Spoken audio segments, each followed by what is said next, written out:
We're here with David Icke at the Community Media Center in Santa Rosa. David began his career at a very early age, the age of 15. He was already playing professional football. By the time he was 21, he was ready to shift from that career over to a career in journalism. And from journalism, he continued on to become a sports commentator at the BBC and rose up very high within the BBC. He became also a spokesman for the Green Party, and at the height of his career had a life-changing experience, and that began his, one could say it was a hero's journey that took him on another road entirely that he's been on for about 20 years now. So I'd like to welcome to the studio Mr. David Icke. Thank you, Osha. Nice to be here. Pleasure to have you here today. So I'd like to ask you a little bit about the moment that you got the call on the hero's journey and decided that you would say yes and you would begin the quest. Well, as you say, I was a professional soccer player, as you would say. My career finished at 21 with arthritis, and I went into journalism through the 80s with the BBC, the Green Party, and then my life started to change. From 1989, or through that year, every time I was in a room alone, it felt like I wasn't. And this was all new to me. I didn't know anything about this stuff, but it built up and built up through the year. And eventually I'm sitting on the side of a bed in a hotel in London when I'm working with the BBC. And the presence in the room is so tangible. I just said to the room, if there's something there, would you please contact me? You'll drive me at the wall. And a few days later, not many days later, I was in a news shop, newspaper bookshop near where I live in England. And my son was there, and I said to him, come on, Gaz, you're only a little boy then, 27-year-old singer-songwriter now. And I said, come on, we'll go up the town and get something to eat. At which point my feet wouldn't move. It was like my feet were being pulled to the ground by like magnets. And all I heard, as I'm thinking what's going on, is this very strong thought form went through my head saying, go and look at the books on the far side. What? So I went across, and in among the romantic novels that shop sold mostly was this woman's face on a book, and I picked it up because it was different. And it was by a psychic called Betty Shine. It was called Mind to Mind, and I turned it over, read the blurb. My immediate reaction was, will she find out, or will she pick up what I'm feeling around me? So I went to see her on the basis of she did hands-on healing. I had the arthritis, so I made the excuse. It was true, though, that maybe her hands-on healing could help, but I was just keeping everything else back to see what happened. And first two times, we had a nice chat, a bit of hands-on healing, and the third time I went, she was doing something around my knee, and I felt like a spider's web on my face. Mm-hmm. Which she said in a book you sometimes feel when there's other entities or energy around. So I didn't say anything to her, but I'm thinking, oh my goodness, that's what she said in her book. And about 10 or 15 seconds later, she shoots her head back and says, my God, I've got to close my eyes for this one. This is powerful. So I'm going, what's going on, And she started saying she could see a figure in her mind who was asking to pass information. And funny enough, the first thing she said, though I never told her about the story in the hotel, was, we know you wanted us to contact you, but the time wasn't right. You've not been brought here to be healed. At this time anyway, you've been brought here to be contacted. Okay. And then it was, you're going to go out on a world stage. You're eventually going to be world famous, revealing great secrets. One man cannot change the world, but one man can communicate the message that can change the world was one thing I remember. You will write 5 books in 3 years on these subjects. I thought that was ludicrous. Trying to write 5 books in 3 years, we might get them published. And subjects, what subject? I know nothing about it at the time. And that there was what it called in the widest possible sense, there was a spiritual revolution coming, because there was a vibrational change taking place that was going to awaken humanity from its basically sleep state, its coma state, its program state. And so I left the BBC, series of very synchronistic things made that happen. That's what I call a call. And I went on this journey, and I earned nothing for a long time. I just went on, I just feel this is right. And in the end, I ended up in Peru in February 1991, when I'd gone around the country with this guide, and he booked us into this hotel in a place called Puno, called the Siyustani Hotel. And they called it the Siyustani because it was named after an Inca ruin about an hour and a half's drive away, and pictures of this place were all over the hotel. Every time I looked at the pictures, they were basically saying, go, go, go. You know, you get these urges, go, go. Mm-hmm. And so I hired this tourist bus, because it's all out of season, and me and this Peruvian guide and the tourist driver went off, and I went round this ruin, and it was nice, it was lovely, this really uninhabited area, surrounded by distant mountains, a lagoon and a hill and ruins on top. It was lovely. But when I went back to the bus after about an hour, I thought, it's nice, but this doesn't fit or sync with the urge I had to come. This? Yeah, Siyustani, there you go. Mm-hmm. Oh my goodness me. Mm-hmm. Oh, that's the first time I've seen a picture of that from that angle since I was there. How interesting. I got on the bus to go back, and I'm looking out the window, just daydreaming away as I do all the time, and I saw this mound or this hill to my right, about 3 minutes down the road, and I looked at it, and all I could hear in my mind was, come to me, come to me, come to me, come to me. So I thought, you know, what's happening to me in my life? So I said, you know, can you stop the bus? I'm going up that mound. And I said, I'd be a minute. Well, I was an hour or so. And so I walked up, and when I got to the top, I couldn't see it from the road, but there was this circle of standing stones. Very, very old standing stone circle. And I stood in the middle of it. And I looked back across to Siyustani and the distant mountains. And my feet started again, only like in the shop, only much more powerfully.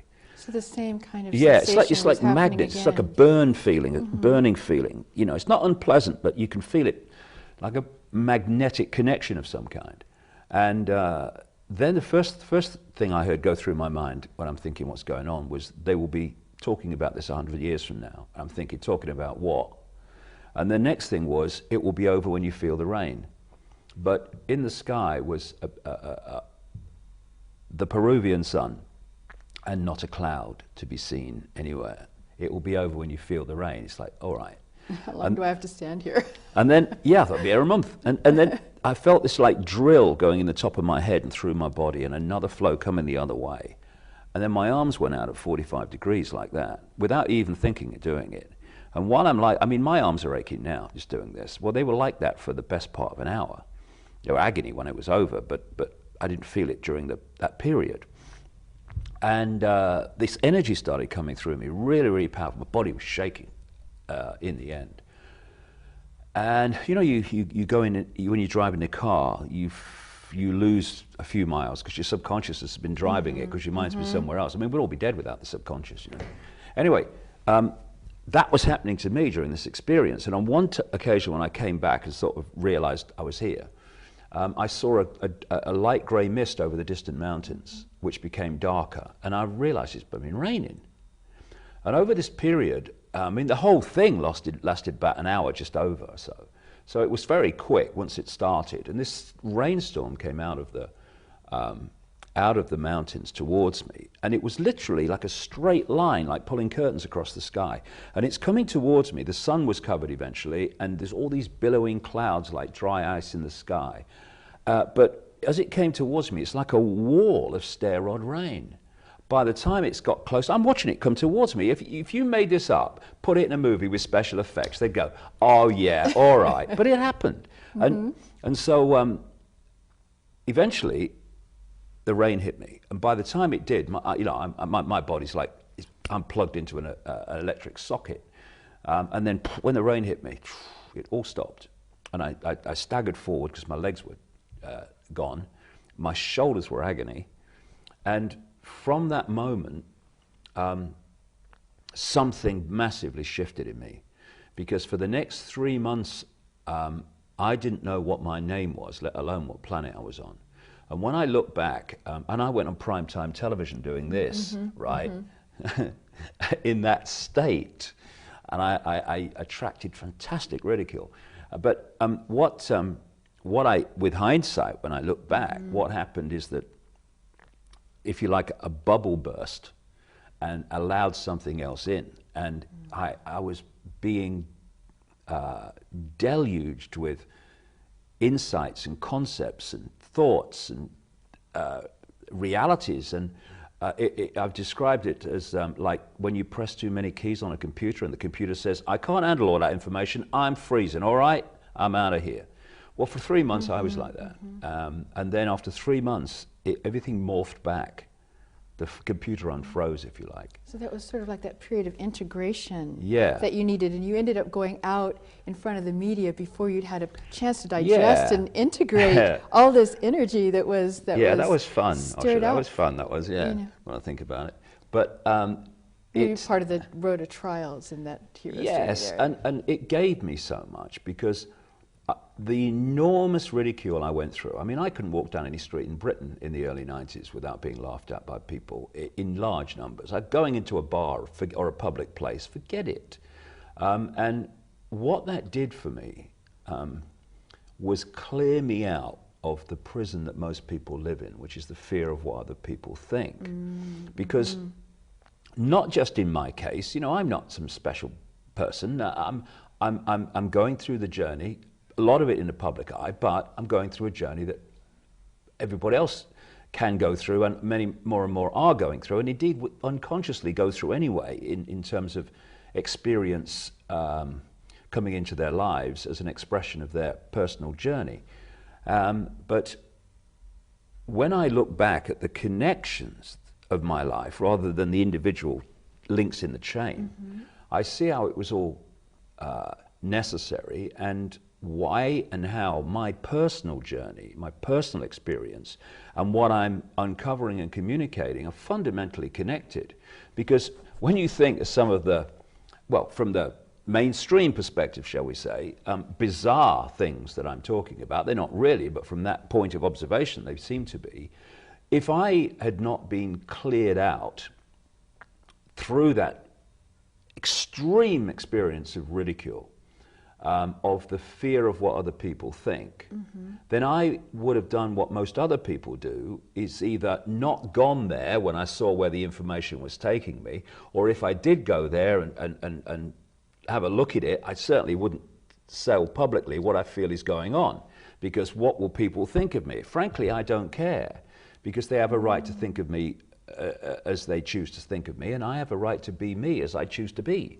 That's the deal. And so that ridicule, again, while in the moment it was horrible and it seemed as if my life was over in any kind of way, it was the making of me. And it's an interesting thing, you know, if what you say has validity and you keep going with it, you don't stop and have to try to explain and defend yourself from everybody. You just do what you believe to be right. If what you're saying has validity, it will eventually be shown to be so.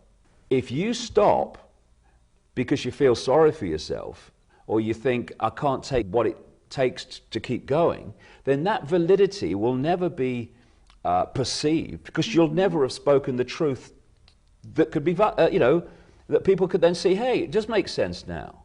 So in a way, that ridicule cleared you out. Yeah. And allowed you to really go deeper into the hero's journey, because you had already lost that sense of caring what people thought about you. You'd already leaped off the cliff and taken the risk. Yes, so that's a now very you good were analogy. free Actually, to go deeper and really go on that journey. Yeah, that was a very good analogy, because some people said to me, some of my friends, they said, did you not realize what the reaction would be when you started saying that? And I thought, I was a journalist for years. Yes, funnily enough, I did realize what the reaction was going to be. But you jump off the cliff because something tells you, go with it. It's true, isn't it, of the hero's journey, is that there's always that place where you're questioning, going, you know, you can't really see completely, you know, you're trusting that it's going to keep going to the end, even though you can't see specifically every part of it, but it's that ability to just go, I'm going forward. That's how the information's come to me. You know, most amazing things have happened to me when information has just been there, exactly on a subject that I'm focusing on at that time, where if you let your head rule, they'd say, oh, you don't do that, you go there. And what happens in the end, I've found, is there comes a point where the head has seen enough experiences of following your intuition, there it is, you can't do that, but then because of that, going with your intuition, it leads to a series of events that, and there might be challenges there when the head's going, I told you so, but actually a few notches down the road, you see that it's all worked out, not despite that, but because of it. And your head starts to, your mind starts to observe this, and it goes, hold on a second, when you follow this, it might lead you into some scrapes and challenges because it's seeing reality in a completely different way. Therefore, it's judging experience and what you need to do in a different way. But it all works out in the end. And what happens is this: your conscious mind and your intuition come together. And you know, I've reached a point in my life now, for some time, where my intuition says, "Go there," and my head goes, "Okay." There's no division, there's no argument, it's I'm going. Isn't it true, too, of any creative process, that you have to be willing to open wide, you know, to something that is far beyond the conscious mind and the reasoning mind, and allow that to just come in and inform you and take you along the way and carry you in some sense? We have two hemispheres of the brain. One is like it processes reality as a sequence, which is what gives us the illusion of time. It processes things as apart from everything else, and it's into language and all this stuff. The right side of the brain is the creative, the artist, the maverick, the unique spin on life, because it's connecting us out to a higher level of awareness. And we live in a left brain world. And it has been specifically structured, and I explain when I talk how it's done in detail, to be planted in the left side of the brain from the earliest age. And we call it the education system, which is actually the indoctrination system. What happens in the education system is young children, right the way through their school years and up into university and college, are given overwhelmingly left brain information. They're told to remember it and then repeat it onto exam papers. And when people do that really well, they progress within the system. You get rewarded for being programmed like that. And then they decide on their specialization. It might be medicine or science, even politics or whatever. And they go through the next stage, like their scientific exams, the medical exams and all that stuff. Or they might be going to academia and going to higher levels of examinations to progress in academia. And it's all left brain information. And if you are very good at this stuff, then you might end up running these institutions of medicine and science or politics, by which time you are a fully blown left brain prisoner. You notice how the artistic things in schools and colleges, like art and music, the things that get you out there, move you creatively, they're all minor to the academia. They've been getting cut more and more. It seems exactly like that. A lot of the creative and arts programs that help develop that full brain thinking. Exactly. Whole brain thinking. So you're advocating for people to really find and express their own really deep uniqueness, power. Uniqueness, to stand power. You see, everyone being one infinite consciousness is not. People think, well, if you're talking about being one consciousness, then we're all going to be clones, aren't we? What is that consciousness? That consciousness is all possibility, all that has been, can be, and ever will be. So expressing uniqueness is expressing and glory in the all possibility that we are, all of us. And what any controller, dictator, suppressor has to do, because it can't cope with people in that state or even close to that state. So it has to suppress and make uniform the way people think, the way people see themselves, the way people see the world. You take these things that are supposed to be like polarities, communism, fascism. They're not polarities, they're the same thing. Why? Because it's centralization of power in the hands of the few over the many. And what do both want? Uniformity. What is globalization? Uniformity. You go around the world, the uniformity, you can see it coming all the time. And uniformity is a few possibilities within all possibility. So I'm saying that the deepest, most prime level of human state, human awareness, is silent, still, all possibility.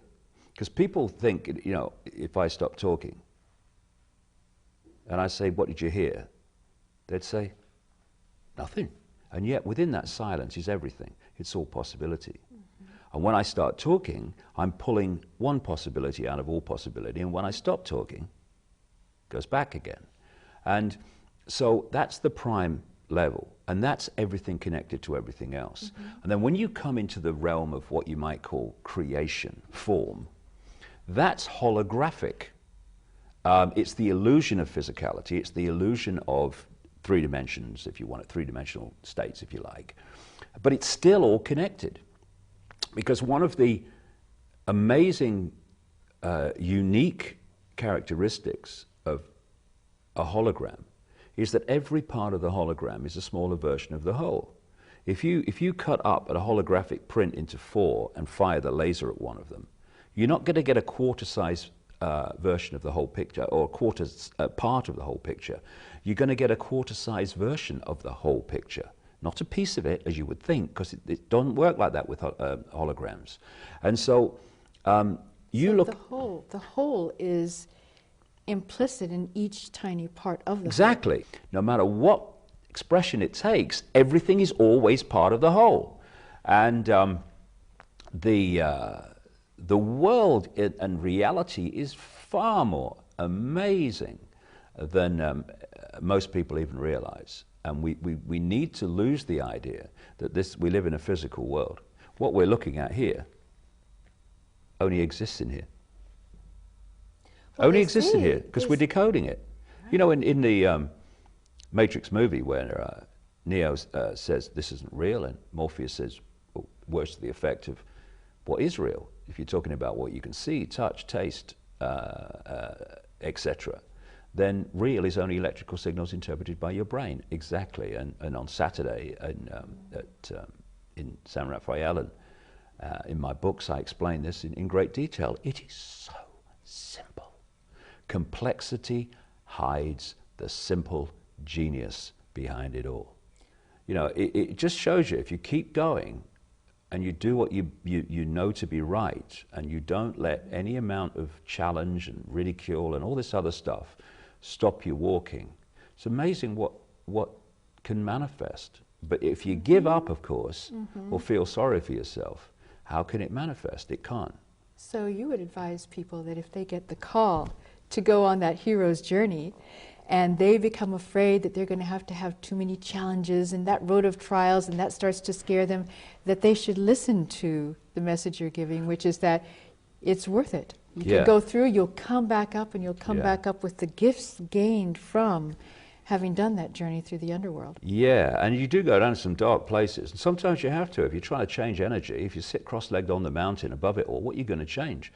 The idea that you have to live this life of from this reality perfection to do what you do. I mean, often that's the last thing you need to do from the perspective of this world. But actually, it is perfection, because it's what you need to do what you've come to do. It's just that your consciousness is seeing that you need to do that, whereas your conscious mind is seeing it a different way. But like I said, fortunately, my head and my heart speak the same language these days, and it's a much easier place to be. And also, it's easier to go through this now because so many more people have been through it, this transition, this transformation, that where people went through it thinking, what's going on? You know, now the tools are there and the experience of others is there to say, just relax, this is what's going on and it's all going to be fine. So it must be nice, though, after having gone through this for 20 years, you've been on this journey for 20 years. I have. To have some and I look like it, don't I? To have You wouldn't think I was 25, would you? But to have some sense of really being in a good place with it. I'm in a great space. You know, there are always people trying to bring you down, always people trying to exploit you and live off your back and all this stuff. And you have to deal with them, and you'd rather not, you didn't have to. But they are like flies on an elephant's back compared with the joy of doing it. And when you go to an event like New York last Saturday, and you see the energy there, you see the faces, you see the, yes, I can do it. I'm not a slave anymore. I'm not Joe Public. I am something greater. You walk off the stage and you go, hey, what other job, what other thing would I like to do with my life apart from that? Nothing, thank you very much, challenges or not. So that's what brings you bliss. You know, it's fantastic, yeah. All you've done, this is the important point, is just helped people remember. I'm not telling people anything they don't already know. And that's why it can be so powerful, because you know, when, say you I don't know, you go to the beach years ago with a group of people, and years later you meet one of them and you say, oh, do you remember when we went to the beach that day? And they go, no, I don't remember that.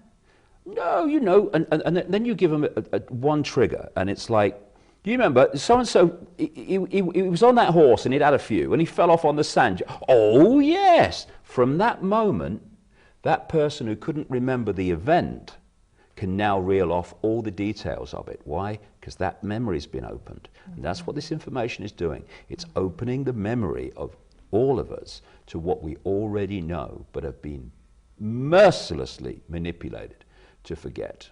And do you have a copy of your book here with you? This is the cover of your there book. There it is, yeah, that's the one. And I've got a great friend, Neil Haig, is an artist friend of mine. I've known him for a long time, like about the last 17 years. And we have this telepathic kind of connection that I tell him what I'm seeing and he paints it. And he's got very creative, he does a lot of his own creativity from his own self too. But I had that image in my mind, and I said, I want a male lion, I want the world painted on it, and I want eyes, specifically the eyes. The eyes have to be right. The eyes have to be saying, don't mess with me. And it was about the real humanity emerging from the sheep-lamb humanity, using symbolism. And that title, Human Race Get Off Your Knees, The Lion Sleeps No More, has really resonated with a lot of people. Not just, yeah, I've got to get up off my knees, but the realization for many people from that phrase, do you know, I am on my knees, aren't I? Aren't I? I think I'm free. Am I free? No, I have to get up in the morning, I have to get in my car, I've got a traffic jam at the same time, and I go to work, and I can't leave until they decide that I can leave, otherwise I'll get the sack or whatever. Then I'll get in the traffic jam going home. My kids leave home in the morning, they have to go at a certain time, they can't leave school all day, they're in prison just like me, and then they come home and they have homework to do because the teacher said you got to, and there'll be trouble if they don't. What are we doing? We're infinite consciousness, all that has been, ever will be. And that's our life. And that is the first step. That's the acknowledgement you are a slave, Neil. And then you take the pill and bingo, I ain't having it anymore. Come on, let's go, let's go. Thank you so very much. It was a pleasure to meet you today. Oh, you too, Ashley. Just a Thank you very pleasure. much. Thank you for coming. Pleasure. Thank you very much. I enjoyed it.